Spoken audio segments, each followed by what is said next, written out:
And as I indicated, our speaker for today is Mr. Adewale Awoyemi, a graduate of Upload Proudly, the AP Leventis Ornithological Research Institute, JOS. And he is the project manager for the Forest Center at IITA in Ibadan. And currently, Mr. Adewale is undergoing his PhD studies in Spain. So he's between here and Spain. I often call him the slim man that has 10 people's energy in small body. He can do a lot of things at the same time. Wale was the pioneer team leader for the Southwest Atlas team. Under him, a lot of pentats were covered in the Southwest. And under him, let me just mention this, that Southwest region is the first region that almost all their pentats have been covered. So you just have a few holes here and there. He has been a great person within the Nigerian Bird Atlas project. This afternoon, we are going to listen to Mr. Adewale tell us about how we can carry others along with us as we exhibit our enthusiasm for biodiversity conservation. It has worked well for them. What can we learn from them to carry to our own region to see that our Atlassian biodiversity conservation goes on very well? So this evening, I'm going to make welcome Mr. Adewale to give us his presentation. You are welcome, sir.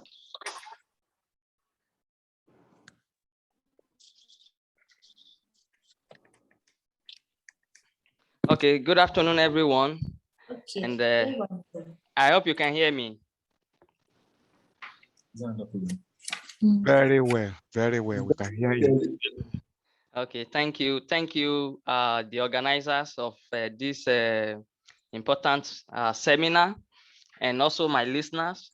Thanks for the introduction, Dr. T. Like she rightly said, I work at IITA, the International Institute of Tropical Agriculture here in Ibadan, Nigeria. Although IITA does agricultural research, and IITA is very keen on natural resource management, and in so doing has dedicated the Forest Center to biodiversity monitoring, conservation activities. And recently our work has extended beyond the shore of the IITA campus here in Ibadan.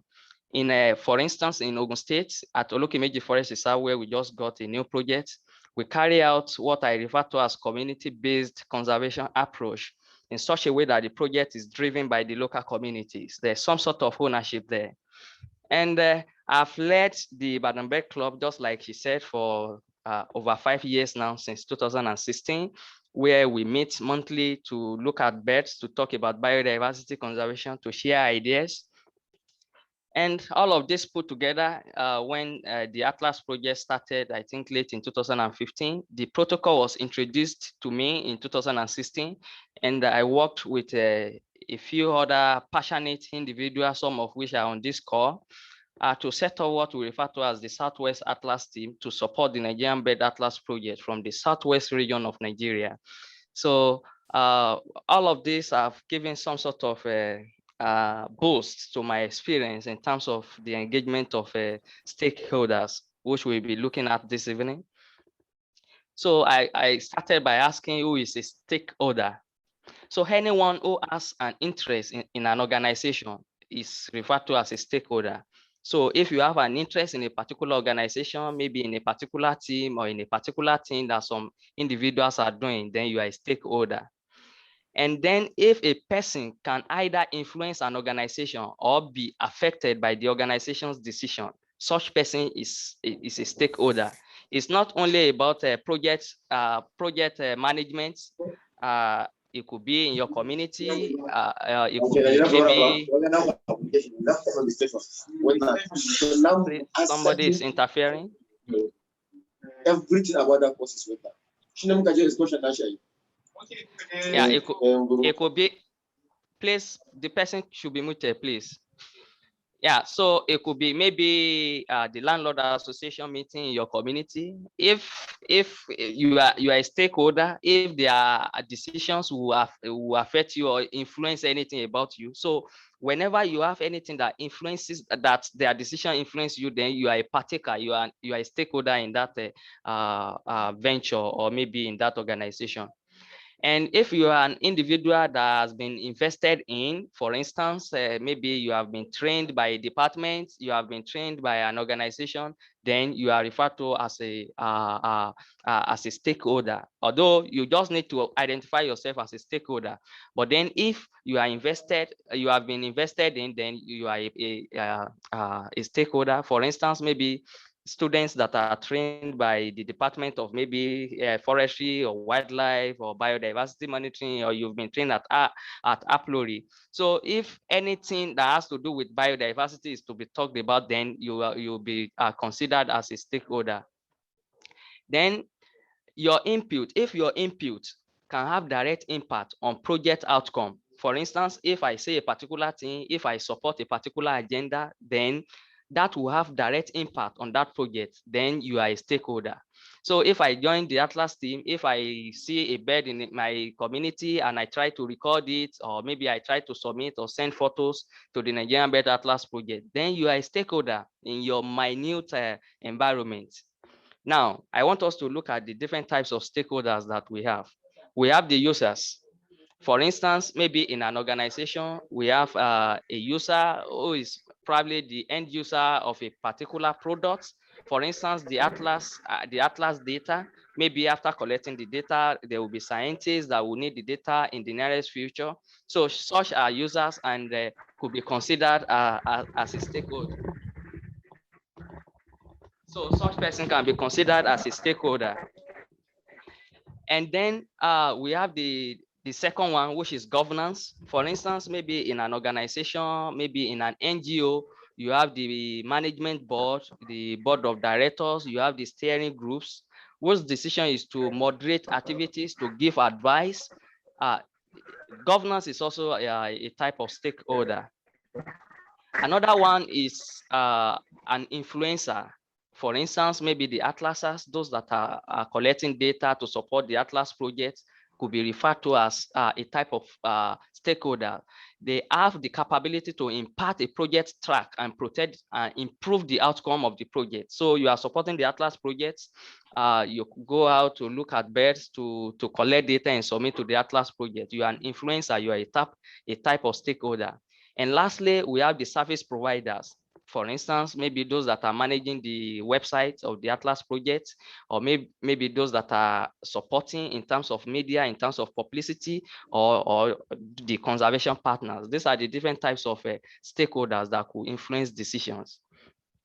And I've grouped this into two categories. We have the internal stakeholders and the external stakeholders. The internal stakeholders, you have the manager for if you put the Nigerian Bird Atlas project here, you have the manager, you have the people that have the ideas, you have the employees that are employed by the Atlas project. But then you also have the external stakeholders, the suppliers, you have the societies, you have the government, you have creditors, shareholders, and you have customers. This is in terms of project management, but then the Atlas project is also a project, is some sort of project management, and we look at the peculiarities for the Atlas project. Now, what are the roles of the of stakeholders? I put here to help an organization meet its strategic objectives by contributing their experience and perspective to a project. For instance, your point of view, your experience with which maybe after training as an APLORI graduate, or maybe as a graduate from the Department of Faculty of Agri or Department of Forestry and Wildlife Management. You have experience and you have your point of view. So if you are helping an organization to meet its strategic objective, and we know the main objective of the Atlas project to put together the coverage, the distribution of birds across Nigeria. So if you are contributing such experience and perspective, you are a stakeholder. And I believe there are other rules that will be in our mind, and you could put those ones in the chat box that we could talk about later. to see the roles of the stakeholders, the different stakeholders that we have. Then I said the Nigerian Belt Atlas project, who are the stakeholders? We have citizen scientists. If you go to the website of the Nigerian Belt Atlas project and you submit, if you've ever submitted whether full protocol or maybe ad hoc observation, you are a citizen scientist and you are contributing to the Atlas project. So you are a stakeholder. And once you are a stakeholder in a particular venture or in a particular organization or activity, your main objective is for it to also drive it to success. You want it to be successful.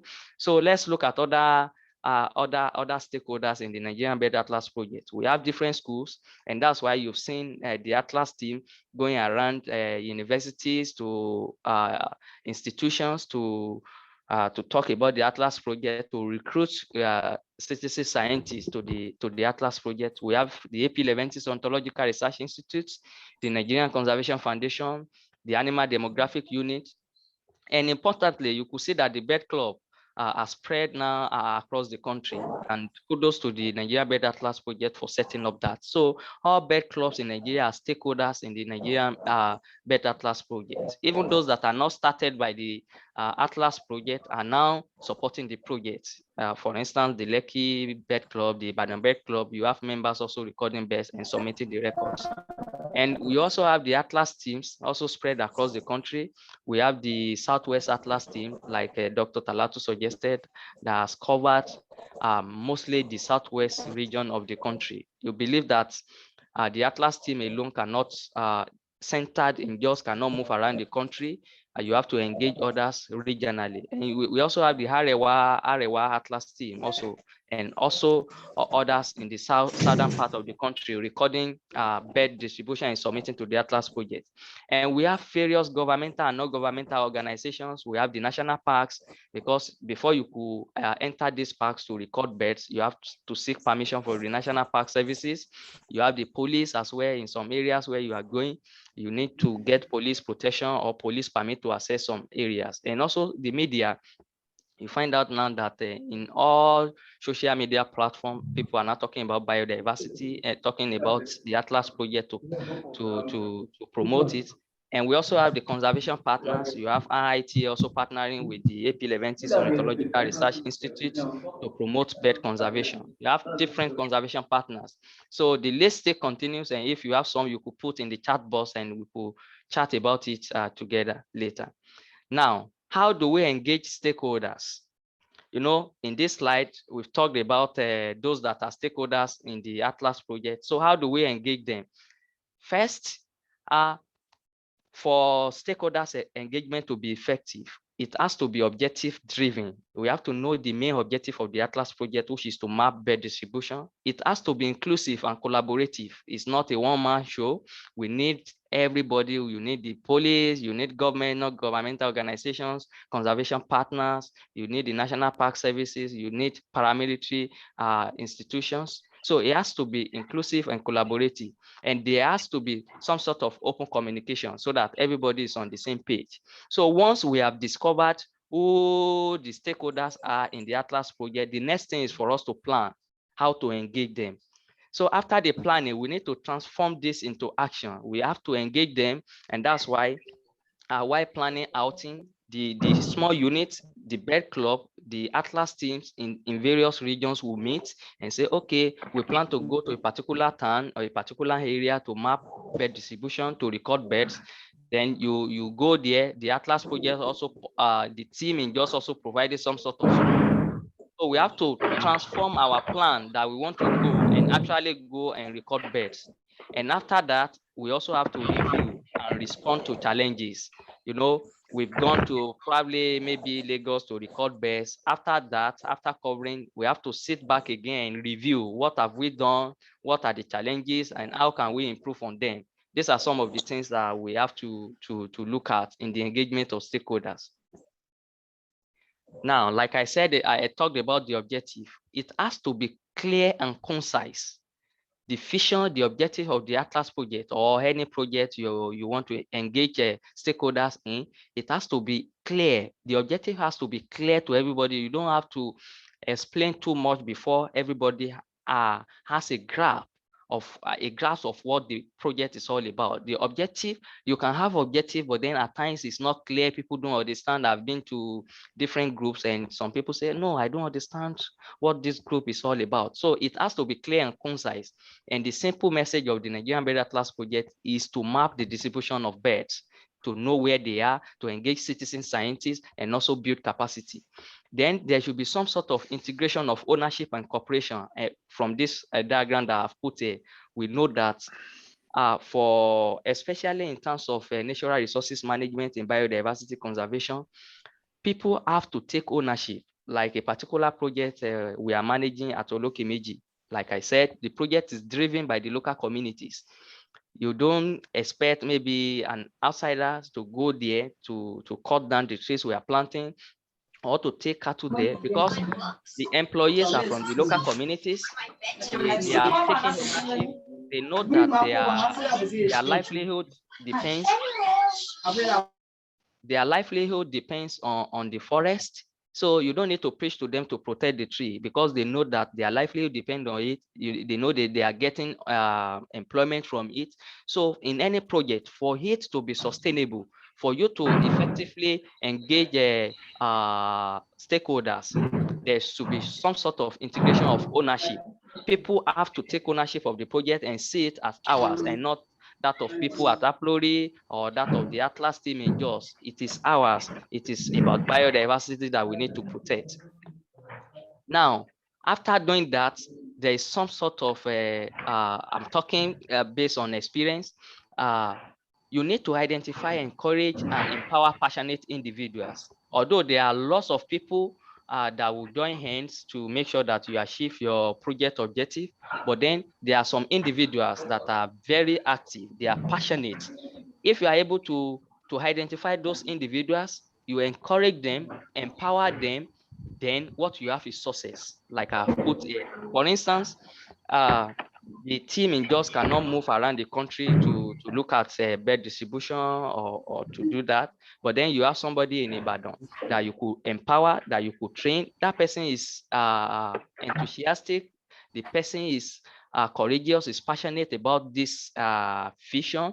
If you identify such individual, encourage them, they will be the one to pass it down, to pass down the skills to others. And that will be producing some sort of cascading positive effects.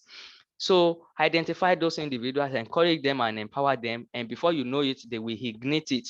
Others will get the message and they will also follow the vision.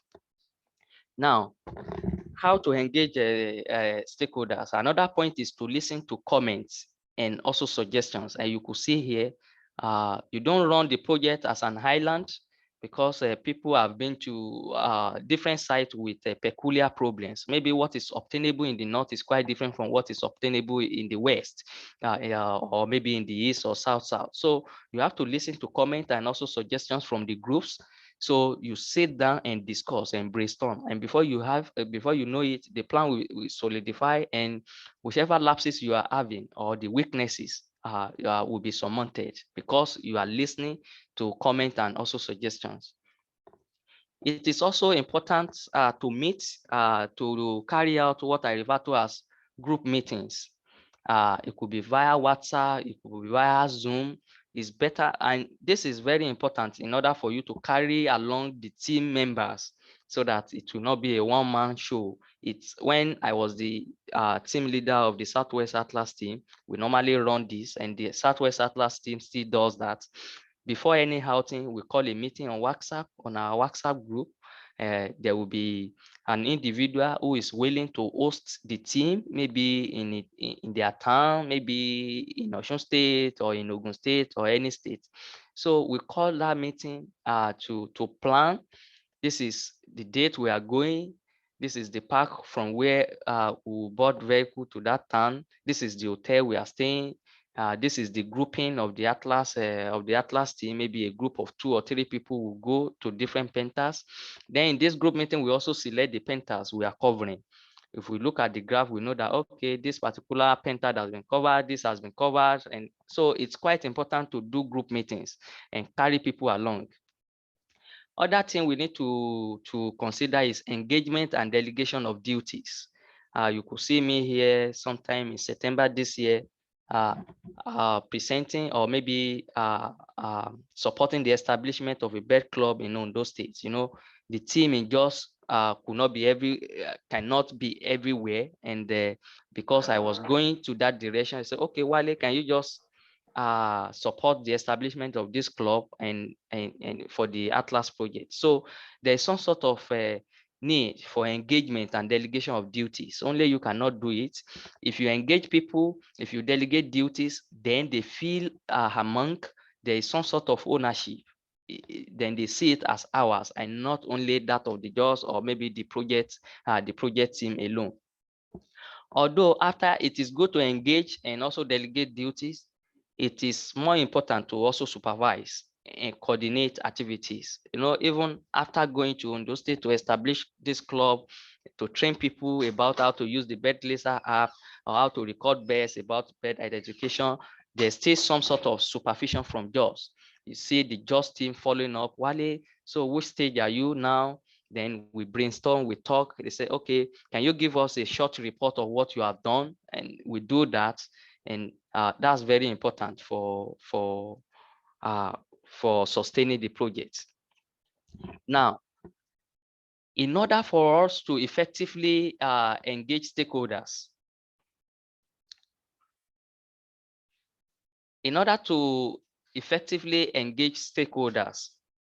there has to be some sort of clear benefit, because in this part of the world, people tend to ask, so why am I joining the Atlas team? Why am I doing this? Why am I doing that? What are the benefits? Either we like it or not, that bias is there. What are the benefits of joining the Atlas project? You see, will I be able to access the data later in life? Maybe I want to work on vultures. I want to look at the distribution of vultures. If I ask for such data, will I be able to get it from the Atlas project? What about trainings? You could see here the Atlas team, the Atlas project organized this introductory ornithology feed course for citizen scientists in Yankari in Bauchi State, Nigeria. So it means if I join the Atlas team, I will have access to training opportunities. So I could go to an internationally acclaimed institution to get training, to equip myself in terms of career. So if I do this, if I join the Atlas team, will it boost my career, or I'm just wasting my time? And also, is this adding anything to my curriculum vitae? For instance, in my CV, it's included participation in research projects that have joined the Nigerian Bird Atlas Atlas project since 2016. This is important because if you are applying to some organization, especially US organizations, they want to see this in your CV that you have actually volunteered for projects. You have this is some sort of measure of your interest or your passion in what you are doing. If you are passionate about an idea, if you are passionate about biodiversity conservation, then you will be willing to actually volunteer for that project. So it is quite important for people to have to be actively engaged in project activities. There has to be some sort of clear benefits that they will get from participation. People don't just participate, but then what are the benefits they also get? These are some of the things we really need to look at. Now, it's also very important to communicate. Communication is very important in order to actively engage stakeholders. Maybe you are the leader of a bird club for the Atlas project, or you are a leader of the of a particular Atlas team.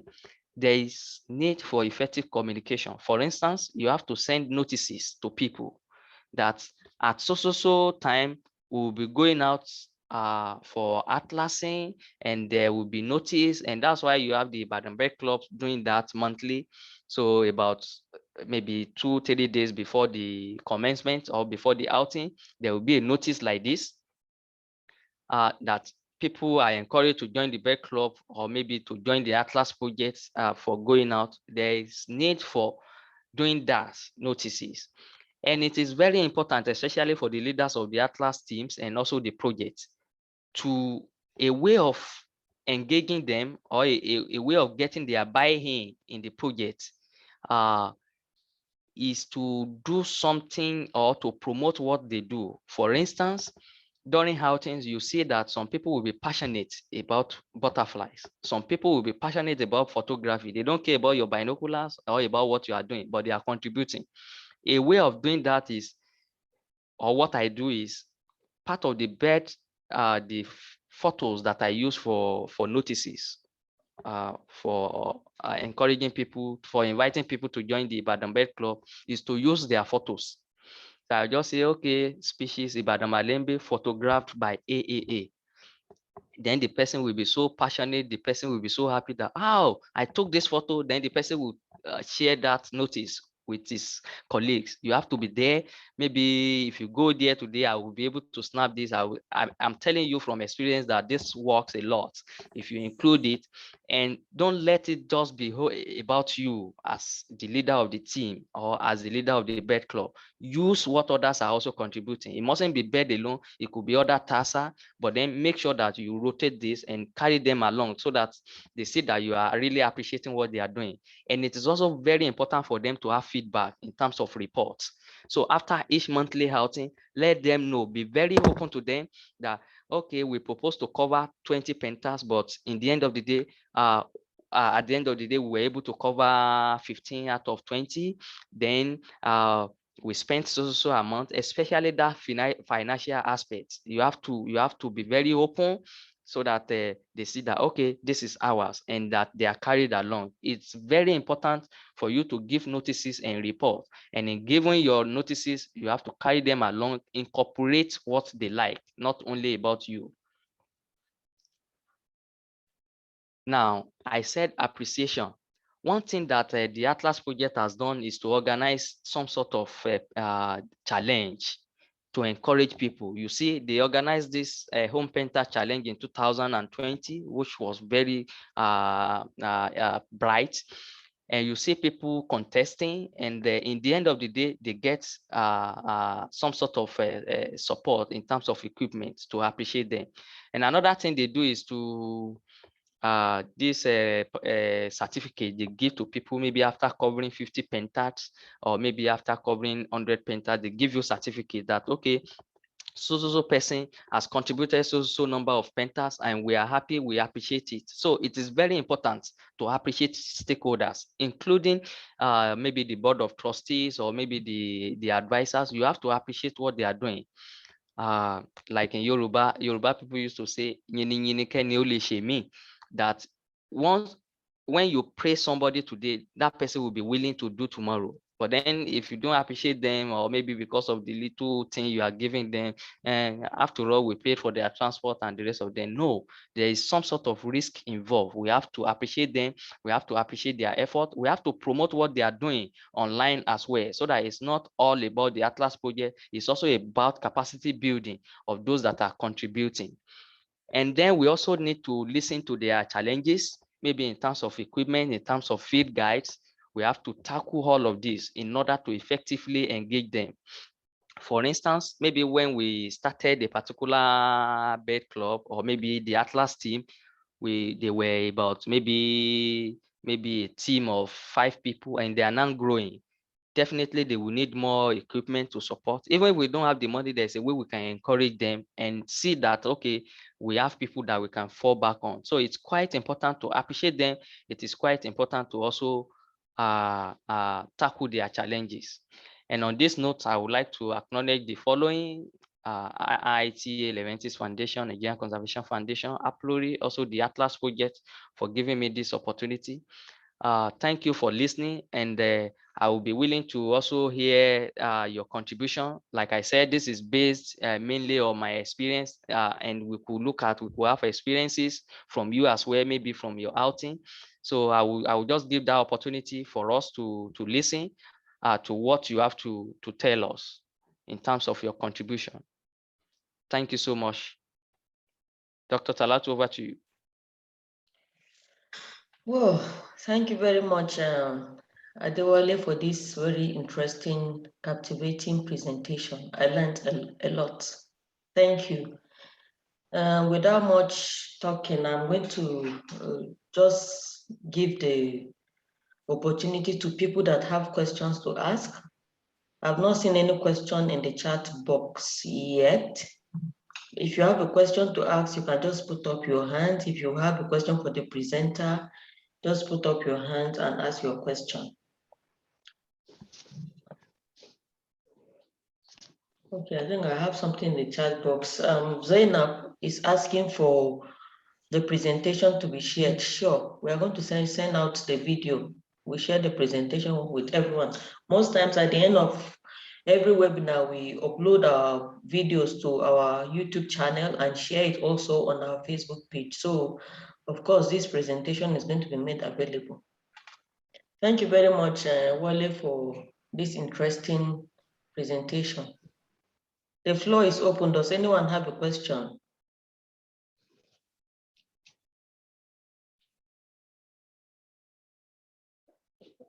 Zaf, do you have a question?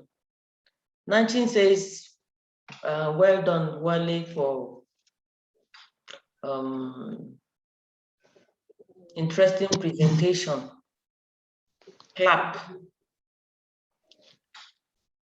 Any question or everyone? You don't have any question for this man with enough energy to share? So Dr. Orimae, over to you. You can ask your question. Thank you very much. My daughter, quite a long time. Yes, sir. It's not question per se, but I just want to announce to us that I have relocated to Abuja, and I've already chatted Zainab, because I know, or I was told, I think by somebody, that he heads the bird club in Abuja. And I really want to get along with them when they go out. Okay, he has sent her number to me. So I'll call her to really know the activities of bird club in Abuja. So I'll talk with you later too. Thank you. Thank you very much, Dr. Rima. It's so nice. My father has relocated to Abuja, and I'm hearing on the radio. Oh, that's nice. You're welcome, sir. It's so nice to have you close by here. And I assure you that you are going to enjoy the company of the Abuja Bird Club. They are a very interesting set of people. That's okay. So I think, Zainab, you have additional camera now with you, and I feel jealous there. You're welcome, sir. Thank you.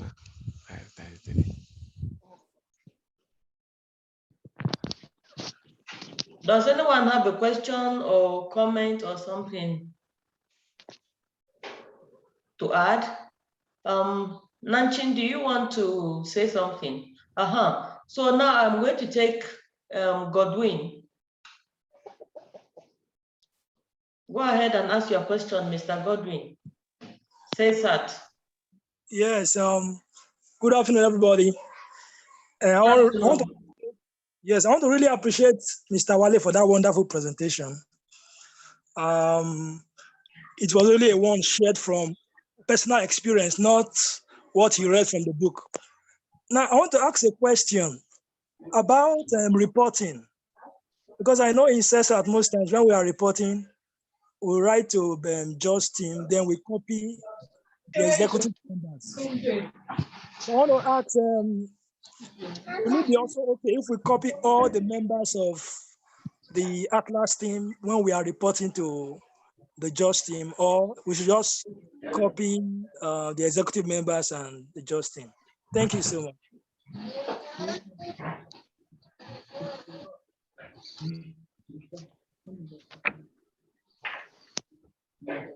Mr. Wale, that question is for you. Okay, for me, I think all participants should be carried along. They should see the report. There's nothing to hide. That's how I run it. And Godwin, not only Atlas, you know that I also run the Ibadan Bird Club. So after each monthly meeting, we write the report of the Ibadan Bird Club and send to all members. And that's what the donor we also have. So I will promote a kind of reporting in such a way that all participants, it's not all the group members. Maybe we could have 50 people as members of your team or of your bed club. If they don't participate in a particular outing, they don't have to have the report, except if they are executives and they want to see it. So those who participate at an outing should have access to that report. Thank you. Thank you very much. There's a question here. Let me read it. There's this question from Dr. Yakat to you, presenter. How do you deal with situations where volunteers expect payment? Okay, a tough one. There are instances, and that's why it is citizen scientists. It is very important to make the objective of the project clear to people that are coming to support the project. For instance, we know that the Atlas project cannot employ everybody or give money to all participants. So part of your contribution is to be a volunteer. For instance, I included in my CV that I am a volunteer for the Nigerian Belt Atlas project, and that's a plus.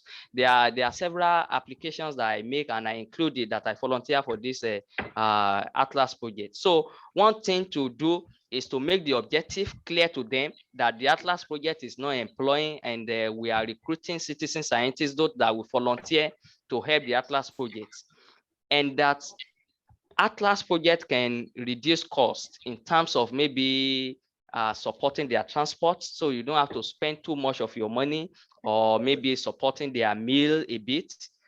But then for people that are bent on receiving payments, I'm not sure how to go about that. I wouldn't say we should chase them away, but then the Atlas project frankly can't afford that, can't afford payments. But then the project can support their transport, can support a little bit, and they are recruiting citizen scientists. So I would like Dr. Talatu to also talk about that. I have a contribution too. Go ahead, Dr. Imai. All right. Situations like that happened in Southwest Atlas team. In fact, when at the middle of the project, when we were about after the establishment of the team, we were going out for Atlasing monthly, and it got to a point that some of us were requesting for money. The way we tackled it was in subsequent meetings, we normally had meetings, and we tell them the objective of the organization. It's a voluntary organization. We are not after money. In fact, during our own time there, we were made to contribute money. Apart from the money that the stipend that is being given from the judge, we said we really want to know the love for this thing. We want to test our sincerity to the project. So we were contributing money. Of course, we didn't chase anybody requesting for money, but somehow, some of them dropped, and some of them saw that it is not, established because of money. So that was how we overcame the challenge then. So if anybody, and I was made to write reports, not to just, but to us, because we have a Google group where we share ideas apart from the WhatsApp. So I write report, echoing the reason for that project. And that's how we overcame them. Thank you. Thank you very much, sir, for that very useful contribution. I don't think I have much to add, because the Southwest Atlas team and the Ibadan Bed Club has really worked without thinking about money, and their strategy has helped us. When they started, they were the first Atlas team outside the Nigerian Bed Atlas project. When they started, They will organize themselves, as Dr. Rimaya has said, put together money, house themselves, their accommodation, and most of their feeding. They were taking care of most things by themselves. And as he has said, somebody comes and is looking to be paid. We don't pay, unfortunately, but we will not chase such a person away. You are welcome to be part of the team. We give stipend for feeding. We give you money for your food when you go atlasing. And then also, we, to some extent, subsidize accommodation at this point now. The Southwest, we are accommodating themselves. And they still do that now, even now when they go out, they ask among themselves, we are going to so region. Who is ready to accommodate us? You will see that within a house that is maybe just 2 rooms or 3 rooms, you have about several people just sleeping on the floor, just for the passion of conservation and atlasing. And we have really appreciated their efforts. So, of course, to some extent, when we give stipend for feeding, that money, you don't finish spending it to eat food. Even though me, I can finish it, but then you can just save little from it to buy the recharge card, which is, at least to some extent, we have helped. But this is volunteer work. So payment is something that is completely out of it. If somebody understands the objectives of the project and let the person know that this thing we are doing is because we have passion for what we are doing, so we are not expecting money. Let such a person be made to understand. Thank you very much for that question, Dr. Yakat. And then I have another question here. Let me take it before it disappears.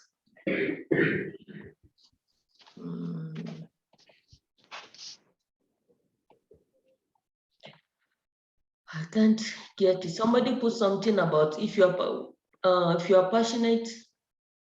Well done, Mr. Wale. My question is how do you manage to engage institutions, for instance, university and students, in terms of bed clubs and so on and so forth?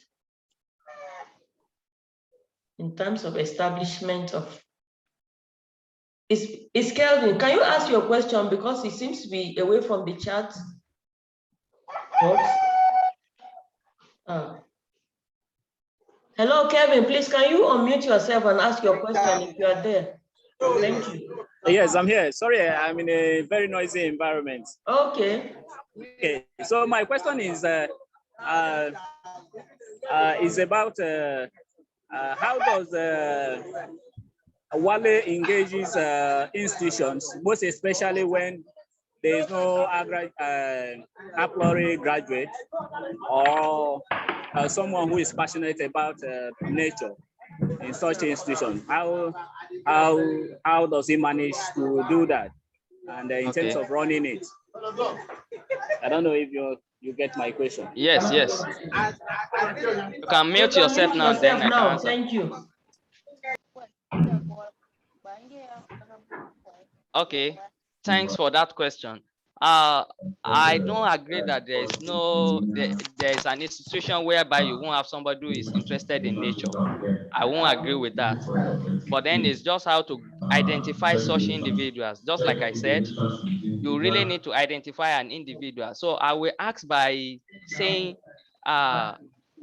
is the bed club already established in that university?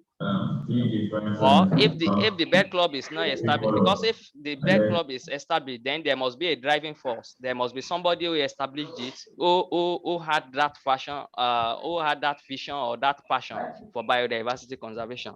But then one way of going, of tackling this is to look at for relevant department. For instance, maybe the Department of Forestry and Wildlife Management, or the Department of Agriculture, or Department of Biology and Natural Resources Management. If you are able to identify such department, there is no way you won't find somebody who is interested. And then, just like I said, it's just to identify that passionate individual.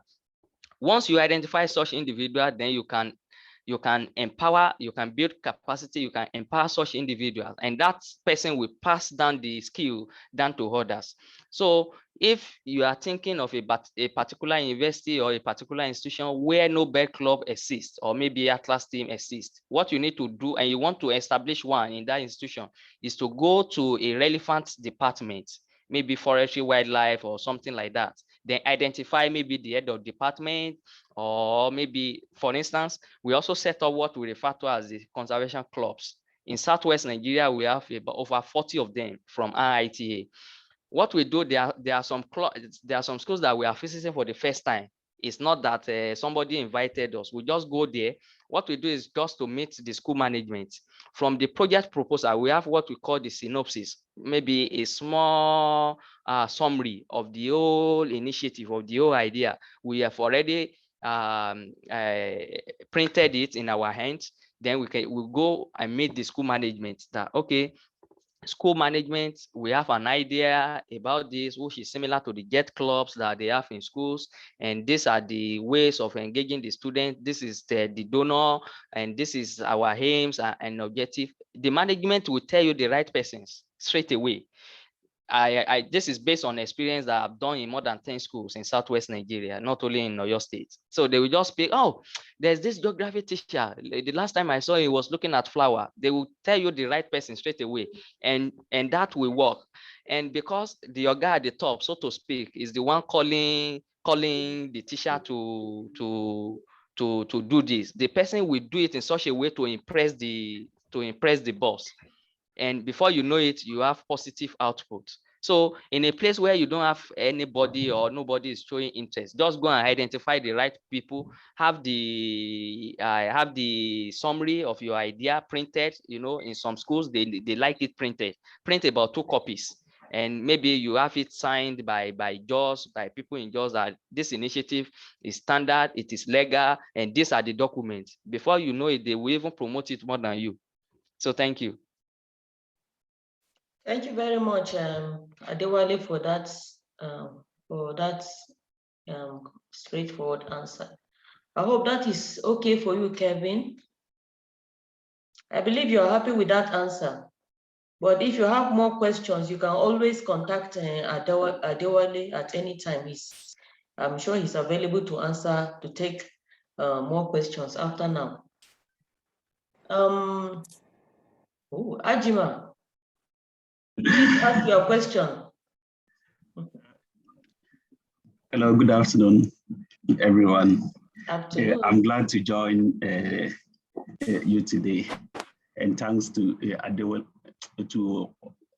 for his brilliant presentation. I have learned a lot from him today, and I hope Ghana is too easy in the process, and GWS organizes a monthly bird walk event, which some of these experiences that I have learned from today's presentation will help in fine-tuning what we are planning to do here in Ghana.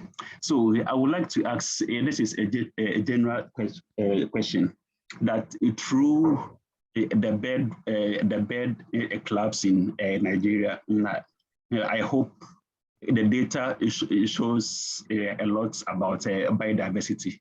So are there plans to use some of these data to fund raise to support maybe critical conservation issues in Nigeria?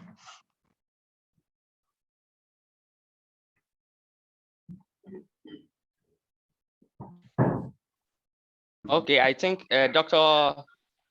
Talatu, will you help with that? Okay. Since you are part of the core team. Okay, Ajima, thank you so very much for this interesting question. Amazingly, to all our citizen scientists, we have begun to make sense of our collected data. So right now, this year, we have established our IT unit. Previously, before now, we don't have access to the data because, of course, you know that our database is in South Africa. But now we have IT team made up of 3 people, graduates of APLURIDAF, now have been trained on how to gain access to our data that we have been collecting over the years. So we are beginning to make sense out of our data. And we have people contacting us from different regions. Anyone, any citizen scientist can contact us and say, we want to make use of your data for so and so thing. For instance, we had a student from the UK that is working on biodiversity conservation in Ekiti State that wrote us and wants our bird data. They want to know how much we have done in Ekiti State. And of course, we have been able to get the data, and our ICT team have been able to do analysis and send such a thing to that person. So now, of course, we are making use of our data to be able to answer many ecological questions. So it's not just being collected and kept there. We have started making use of our data to answer questions. Did I answer your question, Ajima? Yes, please. Yeah, Okay. Thank you. Thank you. And probably in addition to that, there has been some published studies as well from the Atlas outing, maybe about the parrot in Jos, about Ibadan Malimbe, and some interesting observations have been published and they are available in journals. Thank you. Okay, thank you. Thank you very much. Any more questions from anyone? Comments, contribution?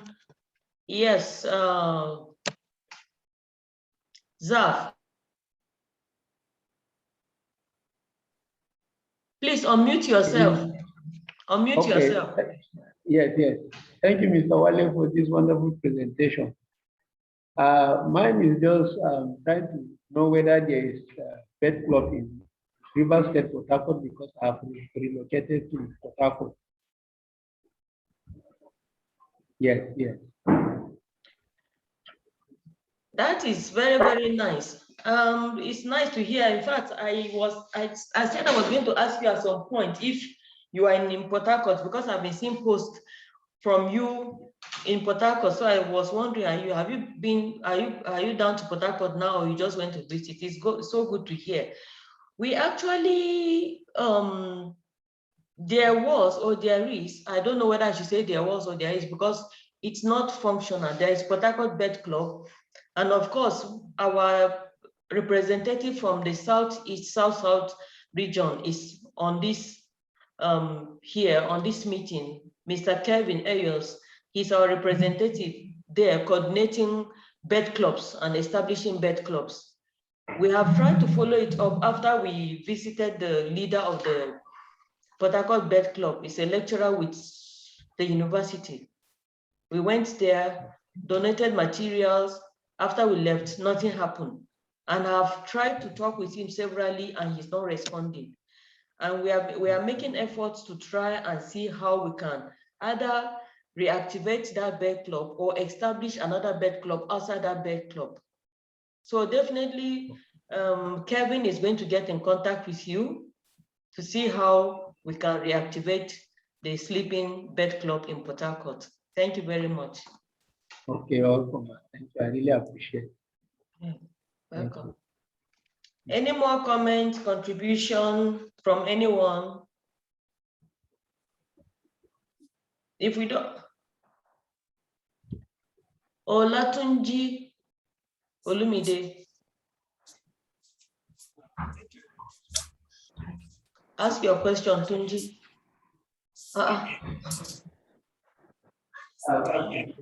Ask your question. Okay. Actually, I just want to thank this wonderful presentation. Actually, in November, I'll be applying in the area. Sorry, we can't hear you. Can you hear me? Hello. Hello. Maybe he's using earphone. Maybe he's using Bluetooth device. Okay. You sound really far.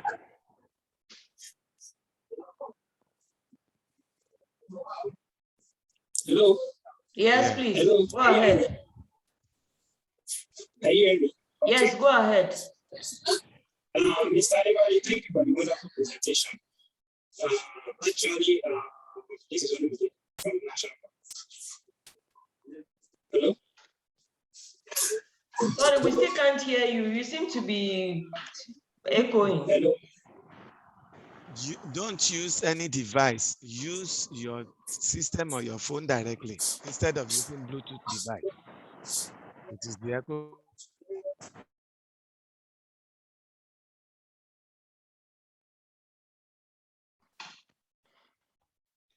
Or you can type it.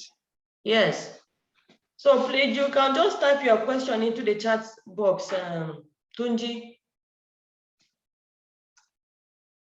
We'll just wait for you a few minutes for you to put your question before we.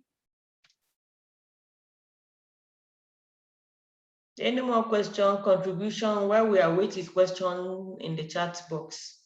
Does anyone have any contribution?